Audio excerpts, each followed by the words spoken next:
So at heart, the crucial key aspect of leadership from a Christian perspective is that it is what's called servant leadership. It's leadership that comes out of a servant heart.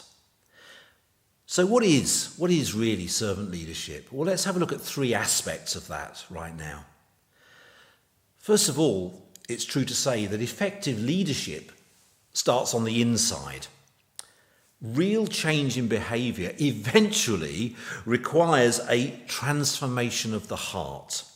That's where the core of who we are resides. So Jesus' message wasn't just for the mind.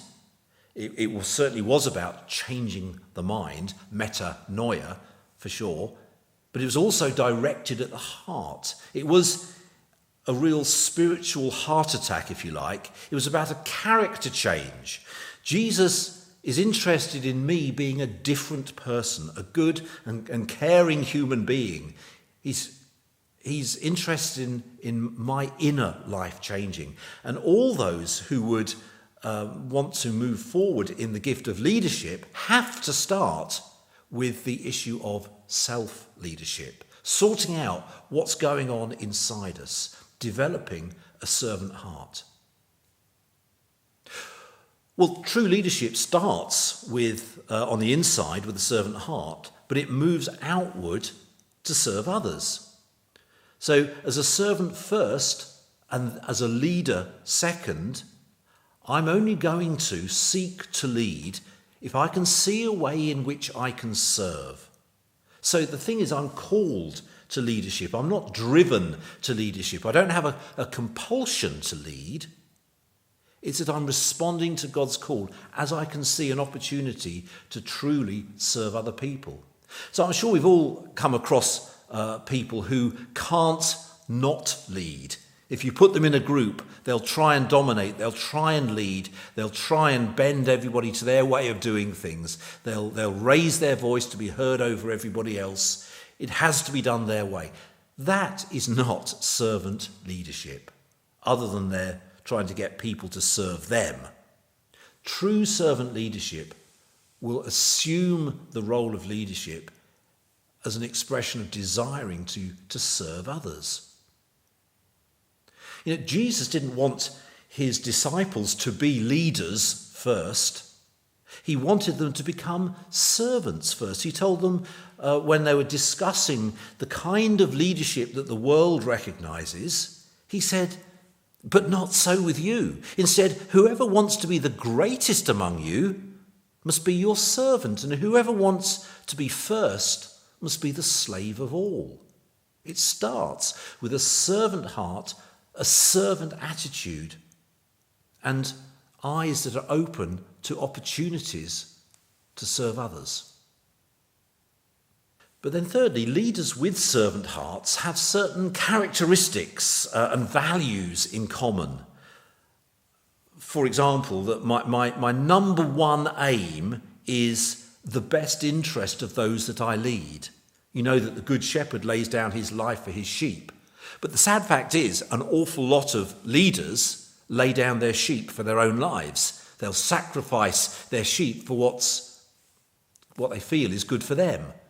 But a truly servant-hearted leader will have as their number one aim the best interest, the ultimate good, the highest good of those that they're leading. Another characteristic will be that sense of gaining personal satisfaction from watching the growth and development of those that we lead. We genuinely love it when we see people stepping out and trying new things. We don't in any way feel undermined or that they're going to exceed us and that's a terrible thing. We get genuine joy out of seeing people take the next step, try the new thing. And that leads on to the third characteristic, which is that I have a loving sense of care for those I lead. Again, the Good Shepherd lays down his life for his sheep, and the good leader has that same sense of I genuinely care about the people that God's given me to lead. Another characteristic, a fourth characteristic, is that I actually want to be held accountable. This is the polar opposite of a spiritually abusive leader who seeks to avoid accountability.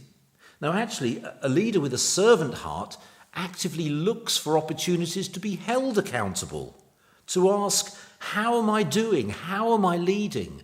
Am I still on track? And they seek accountability.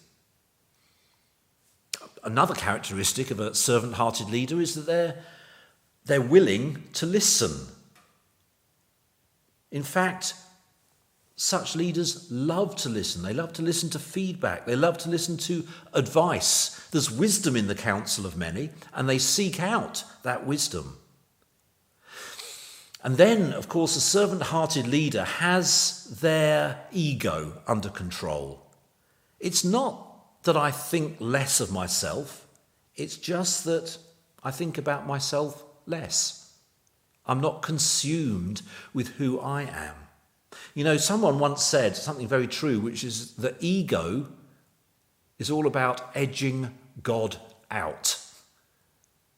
But a servant-hearted leader doesn't spend an awful lot of time focusing on themselves, other than to get that feedback and become a better leader.